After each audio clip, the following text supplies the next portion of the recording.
Assalamualaikum warahmatullahi wabarakatuh. Eh, Perkenalkan, kami dari kelompok 10 ingin mempresentasikan Organization Process Approach. Pertama-tama, perkenalkan, nama saya Fultus Anasar Galopas dengan NIM 2024-1087, dan ini teman saya. Kenalkan, nama saya Raffi Faisal Fadlur Rahman dengan NIM 2024-1089. Eh, yang pertama ada Diagnostic Issues in Organization Process Intervention, yaitu pendekatan proses organisasi bertujuan untuk menyelesaikan masalah dan meningkatkan efektivitas kerja. Berdasarkan data diagnostik, intervensi dapat dilakukan melalui diskusi, inovasi, atau perubahan strategi untuk menghadapi tantangan seperti persaingan dan produktivitas rendah. Praktisi OD harus menganalisis data dan merancang solusi yang tepat. Kemudian ada organization confrontation meeting. Confrontation meeting adalah intervensi yang melibatkan seluruh organisasi untuk mengidentifikasi masalah, menetapkan prioritas, dan mencari solusi. Dikembangkan oleh Beckhart, metode ini efektif saat organisasi menghadapi tekanan atau kesenjangan antara pimpinan dan karyawan. Ini ada 10 eh, tahapan konversi meeting. Yang pertama, yaitu mengadakan pertemuan dengan semua pihak terkait. Jadi seluruh pihak yang terlibat dalam organisasi berkumpul dalam satu pertemuan di tempat yang sesuai. Tujuan utama adalah mengidentifikasi masalah yang berkaitan dengan lingkungan kerja dan efektivitas organisasi. Dan yang kedua, yaitu membentuk kelompok dari berbagai departemen tanpa atasan dan bawahan dalam satu tim. Jadi, fungsinya itu dibentuk kelompok yang mewakili semua departemen seperti penjualan, keuangan, operasional, dan kualitas. Setiap kelompok terdiri dari 5 sampai 10 orang tanpa adanya hubungan atasan bawahan dalam satu kelompok. Manajemen puncak membentuk kelompoknya sendiri. Kemudian yang ketiga, ada mendorong keterbukaan dalam mengungkap masalah. Semua peserta didorong untuk terbuka dan jujur dalam mengidentifikasi masalah. Tidak ada yang akan dikritik karena mengungkapkan permasalahan. Justru keberhasilan diukur dari kemampuan kelompok dan kelompok dalam menemukan masalah. Kemudian yang keempat, setiap kelompok mengidentifikasi masalah dalam waktu 1 hingga 2 jam. Jadi setiap kelompok diberikan waktu 1 hingga 2 jam untuk mengidentifikasi masalah dalam organisasi. Praktisi OD akan membantu dengan berkeliling ke setiap kelompok untuk mendorong keterbukaan. Kemudian yang kelima, semua kelompok melaporkan semua kelompok melaporkan temuan mereka dalam forum bersama. Setelah diskusi, semua kelompok berkumpul kembali dan masing-masing melaporkan masalah yang telah mereka identifikasi. Beberapa kelompok juga bisa langsung memberikan usulan solusi. Dengan cara ini, semua peserta mendapatkan informasi menyeluruh tentang kondisi organisasi. Kemudian yang keenam, ada masalah dikategorikan untuk menghindari duplikasi. Masalah yang dilaporkan dikelompokkan dalam beberapa kategori untuk menghindari duplikasi dan tumpang tindih. Proses ini bisa dilakukan oleh peserta, fasilitator pertemuan, ataupun manajemen. Bisa juga dilakukan di akhir hari dengan pertemuan lanjutan agar momentum tetap terjaga. Kemudian yang ketujuh, yakni dibentuk kelompok baru untuk menyusun solusi berdasarkan kategori masalah. Setelah masalah dikategorikan, peserta dibagi menjadi kelompok baru untuk mencari solusi. Komposisi kelompok bisa berbeda dari kelompok sebelumnya. Misalnya, masalah operasional akan ditangani oleh tim operasional untuk dibentuk tim lintas departemen. Kemudian, yang kedelapan, kelompok menentukan prioritas dan rencana tindakan. Jadi setiap kelompok menentukan prioritas masalah, menyusun rencana taktis, dan menetapkan jadwal penyelesaian. Kemudian yang kesembilan, laporan berkala disampaikan ke manajemen. Setiap kelompok secara berkala melaporkan daftar prioritas dan rencana tindakan mereka kepada manajemen atau kelompok yang lebih besar. Kemudian yang terakhir, yang ke-10 dijadwalkan pertemuan rutin untuk evaluasi dan tindak lanjut. Setelah dijadwalkan pertemuan rutin, biasanya untuk mengevaluasi kemajuan, tim pemimpin melaporkan perkembangan dan rencana lanjutan kepada manajemen.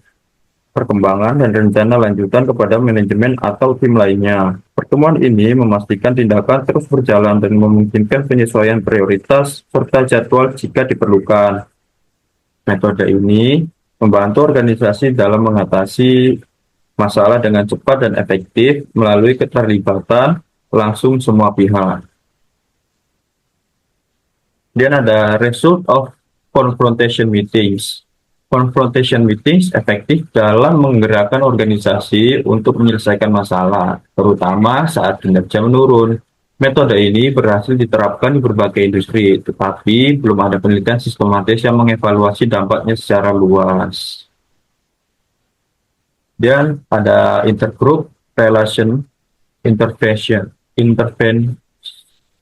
intervensi hubungan antara kelompok penting dalam OD, karena kelompok sering harus bekerja sama, saling mempengaruhi, dan dapat mempengaruhi efektivitas organisasi.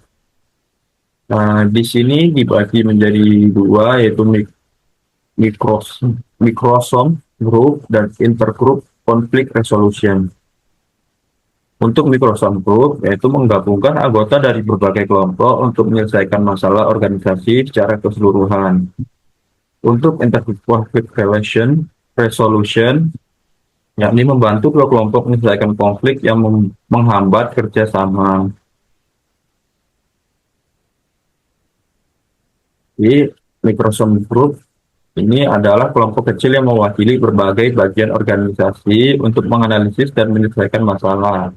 Yang ada parallel proses, yaitu saat kelompok ini bekerja pada pola interaksi, mereka mencerminkan dinamika organisasi secara keseluruhan, sehingga solusi yang ditemukan dapat diterapkan lebih luas. Kelompok ini sering digunakan sebagai tim desain, gugus tugas, atau proyek sementara, meskipun tidak selalu disebut sebagai Microsoft Group. Nah, di sini ada tahapan penerapan Microsoft Group. Yang pertama yaitu identifikasi masalah.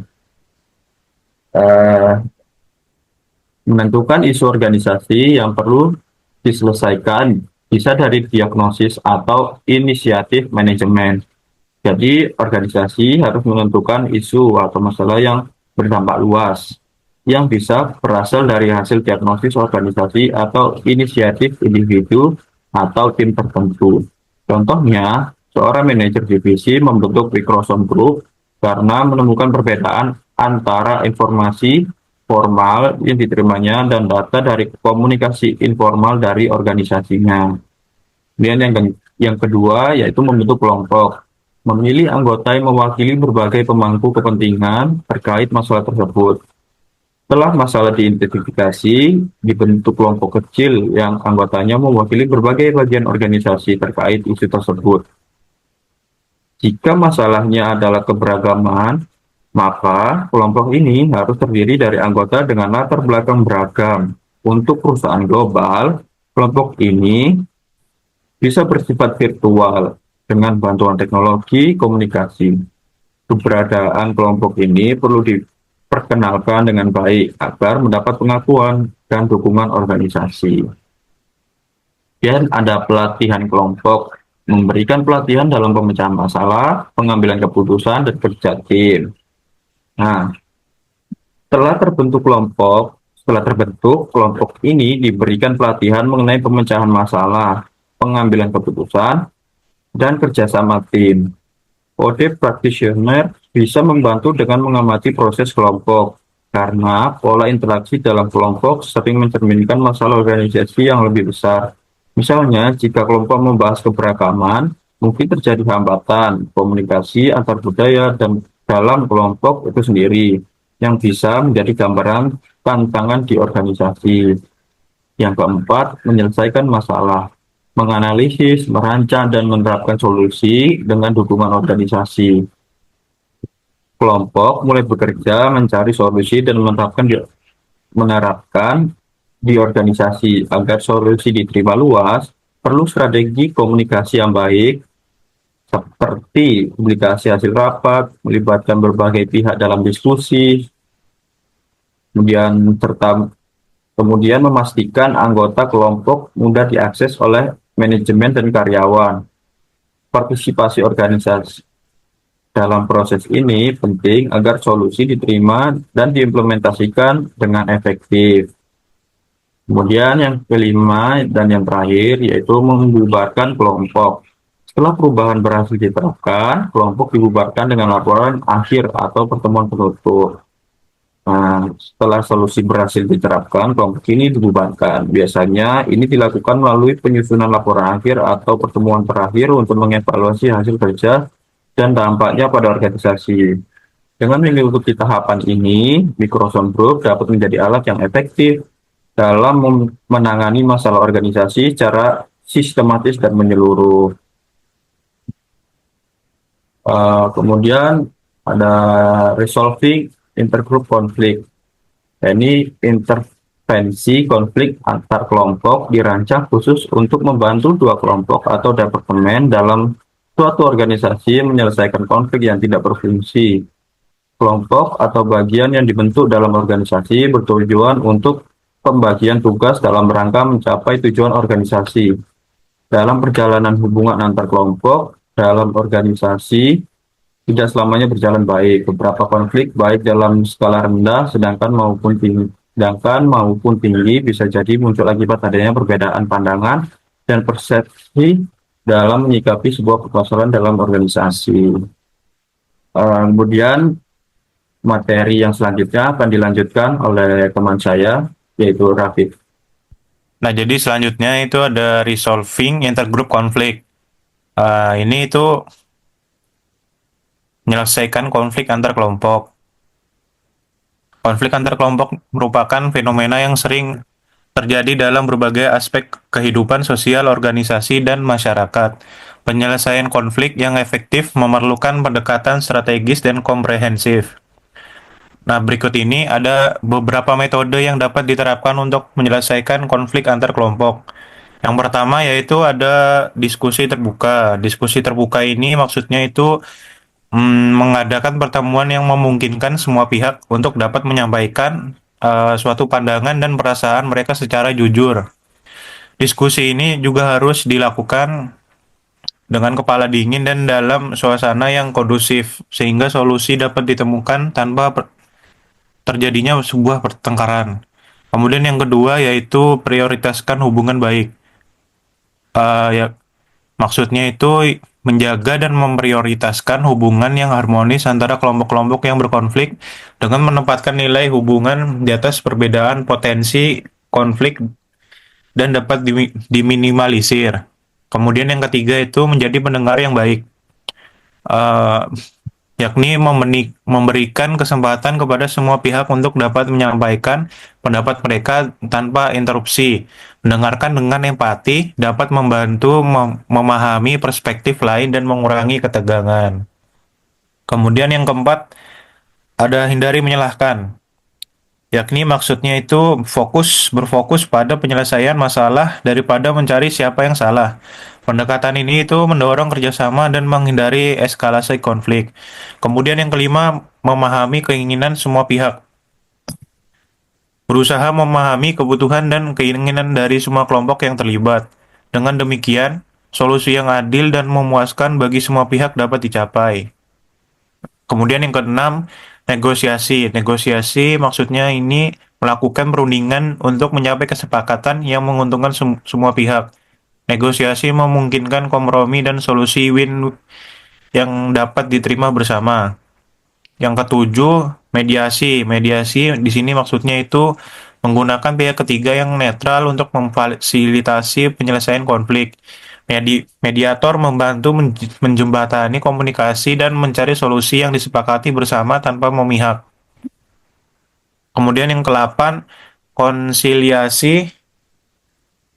Ini maksudnya itu mendekatkan pihak-pihak yang berkonflik melalui pendekatan yang dapat memperbaiki hubungan dan membangun kembali kepercayaan. Konsiliasi bertujuan untuk mencapai kesepakatan damai yang berkelanjutan.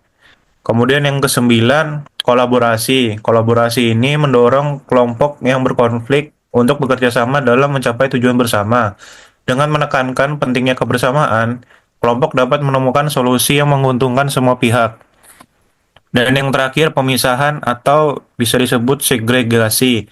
Dalam situasi tertentu, memisahkan kelompok yang berkonflik dapat menjadi solusi sementara untuk mencegah eskalasi. Namun, pendekatan ini harus dilakukan dengan hati-hati agar tidak memperburuk situasi. Next.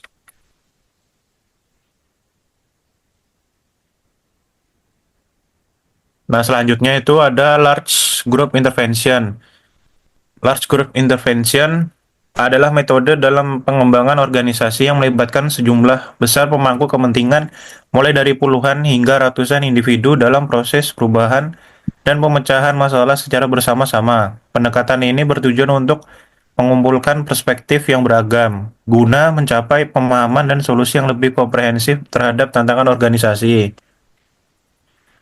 Kemudian di sebelah itu ada metode umum LGI. Yang pertama ada Search Conference. Maksudnya di sini itu merupakan metode yang melibatkan peserta dalam merancang masa depan organisasi melalui diskusi terstruktur. Kemudian ada Real-Time Strategic Change. Maksudnya pendekatan yang memungkinkan organisasi membuat perusahaan strategis secara cepat dengan partisipasi luas. Yang ketiga, participative design. Nah, proses ini tuh di mana anggota organisasi bersama-sama merancang struktur dan proses kerja mereka. Kemudian yang keempat, open space technology. Format pertemuan yang memungkinkan peserta mengatur agenda mereka sendiri berdasarkan isu-isu penting yang mereka identifikasi. Dan yang terakhir, appreciate inquiry. Maksudnya itu pendekatan yang fokus pada mengidentifikasi dan membangun kekuatan serta keberhasilan organisasi di masa lalu. Next. Berikut ini ada proses melaksanakan LGI. Yang pertama itu perencanaan. Perencanaan di sini tuh menentukan tujuan, agenda, dan peserta yang akan dilibatkan. Yang kedua, pelaksanaan. Mengadakan pertemuan besar dengan fasilitasi yang efektif untuk memastikan partisipasi aktif semua pihak. Dan yang ketiga, tindak lanjut. Memonitor dan mengevaluasi hasil pertemuan serta mengimplementasikan keputusan yang telah disepakati. Next. Nah, yang pertama itu tema rapat yang menarik. Strategi dalam menentukan tema rapat yang menarik, yakni yang pertama itu ada mengidentifikasi tren terkini yang relevan dengan audiens. Kemudian ada fokus pada isu-isu yang mempengaruhi organisasi atau industri. Kemudian yang cara kedua, peserta yang tepat. Cara yang memilih peserta yang tepat yaitu yang pertama, pilih individu yang memiliki peran strategis dalam organisasi. Yang kedua, sertakan peserta dengan keahlian dengan bermacam yang beragam untuk perspektif yang lebih luas. Kemudian cara yang ketiga, tugas-tugas yang relevan untuk membahas tema konferensi.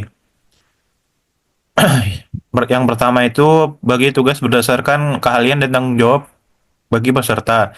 Yang kedua itu tetapkan tenggat waktu yang jelas untuk setiap tugas. Yang terakhir ada tindak lanjut pasca pertemuan. Yang pertama, kirimkan notulen rapat yang mencakup poin-poin utama dan keputusan yang diambil. Kemudian yang kedua, ini susun daftar tindakan dengan penanggung jawab yang jelas. Next. Yang kedua, melaksanakan rapat. Alur acara dalam rapat kelompok besar dapat sangat bervariasi tergantung pada tujuan dan kerangka kerja yang diadopsi. namun sebagian besar proses kelompok besar sesuai dengan 3 kerangka kerja utama. Pertama, metode sistem terbuka, metode ruang terbuka, dan metode positif. Berbagai metode ini mencerminkan strategi yang berbeda untuk menangani 4 dilema utama intervensi kelompok besar. Yang pertama itu ada dilema suara. Nah, di sini permasalahannya itu tidak semua peserta berani berbicara. Nah, solusinya itu apa? Solusinya itu menggunakan metode seperti round robin agar setiap peserta dapat kesempatan untuk dapat berbicara. Yang kedua, dilema struktur. Permasalahannya di sini itu kekacauan dalam alur rapat. Jadi solusinya itu membuat agenda yang jelas dan tunjuk moderator yang tegas. Yang ketiga, dilema egosentris. Permasalahannya di sini itu peserta tertentu mendominasi diskusi. Solusinya adalah terapkan aturan waktu bicara agar semua peserta memiliki porsi yang seimbang. Dan yang terakhir, yang keempat, dilema penularan emosional. Permasalahannya emosi negatif menyebar ke peserta lain.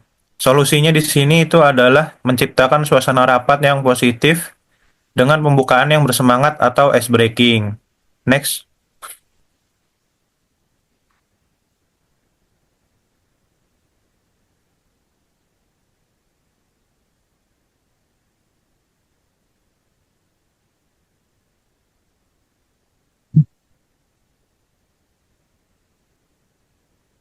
Ketiga, metode sistem terbuka.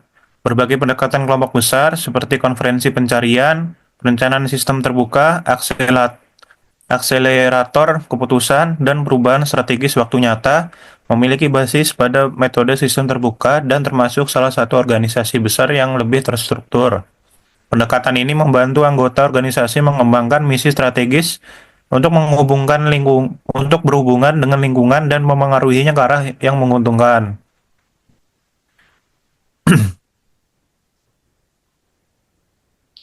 Yang pertama ini ada memetakan lingkungan saat ini di sekitar organisasi. Kemudian yang kedua menilai respon organisasi terhadap ekspektasi lingkungan. Yang ketiga identifikasi misi inti organisasi. Yang keempat ciptakan skenario masa depan yang realistis mengenai harapan lingkungan dan organisasi. Kemudian ciptakan skenario masa depan yang ideal dari harapan lingkungan dan organisasi. Yang terakhir, bandingkan masa kini dengan masa depan yang ideal dan persiapkan rencana tindakan untuk mengurangi kesenjangan tersebut. Next.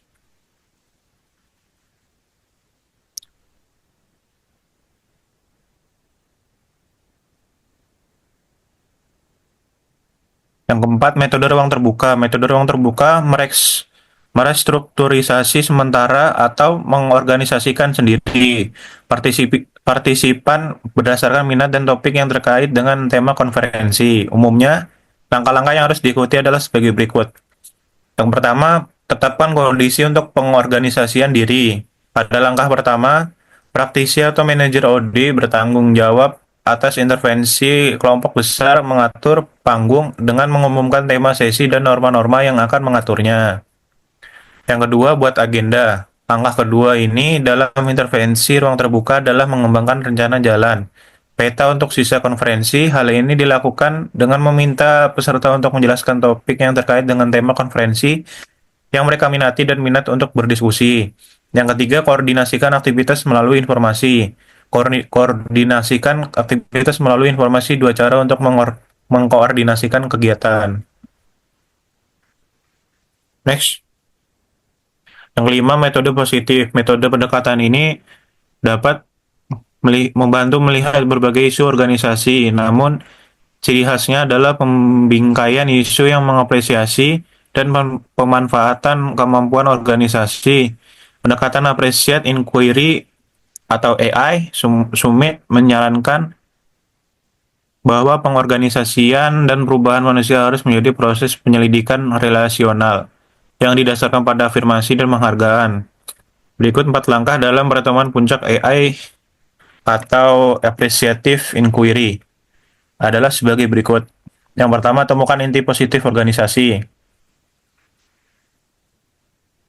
Kemudian yang kedua, bermimpi dan membayangkan masa depan yang lebih diinginkan dan memuaskan. Yang ketiga, merancang pengaturan struktural dan sistem yang paling mencerminkan dan mendukung visi atau mimpi.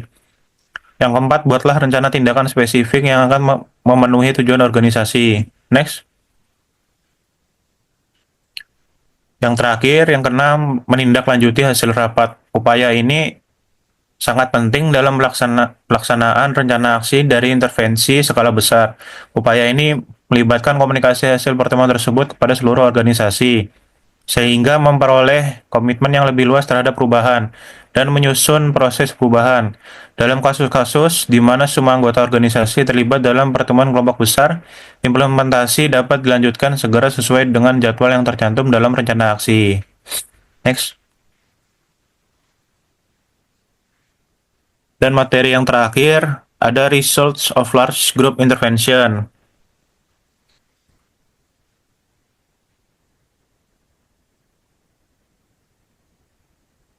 Maksudnya itu hasil dari intervensi kelompok besar. Large Group Intervention atau LGI adalah pendekatan dalam pengembangan organisasi yang melibatkan sejumlah besar pemangku kepentingan dalam proses perubahan secara simultan. Tujuannya adalah untuk menciptakan pemahaman bersama yang merancang tindakan kolektif guna mencapai transformasi yang diinginkan dalam organisasi. Hasil dari Large Group Intervention, yang pertama peningkatan komunikasi dan kolaborasi. LGI memfasilitasi dialog terbuka antara berbagai tingkatan dan departemen dalam organisasi yang memperkuat jaringan komunikasi informal dan meningkatkan kolaborasi antar individu. Yang kedua, peningkatan produktivitas karyawan. Kombinasi berbagai intervensi dalam LGI telah terbukti meningkatkan produktivitas karyawan secara signifikan. Yang ketiga, pengaruh beragam terhadap sikap dan perilaku. Beberapa studi menunjukkan bahwa efek LGI ini terhadap variabel sikap dan perilaku dalam sebuah organisasi dapat bervariasi, dengan beberapa temuan menunjukkan dampak negatif, sehingga penting untuk mempertimbangkan desain dan pelaksanaan intervensi dengan cermat. Kemudian yang terakhir, nomor 4, peningkatan fungsi psikososial. Dalam konteks kesehatan dan mental, intervensi kelompok besar telah menunjukkan penurunan signifikan dalam gejala PTSD dan masalah interpersonal. Meskipun hasil ini dapat bervariasi tergantung pada metode intervensi yang digunakan. Next.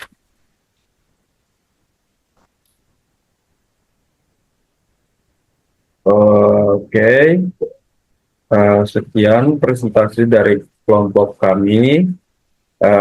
Mohon maaf jika ada salah kata atau perbuatan. Saya akhiri. Wassalamualaikum warahmatullahi wabarakatuh.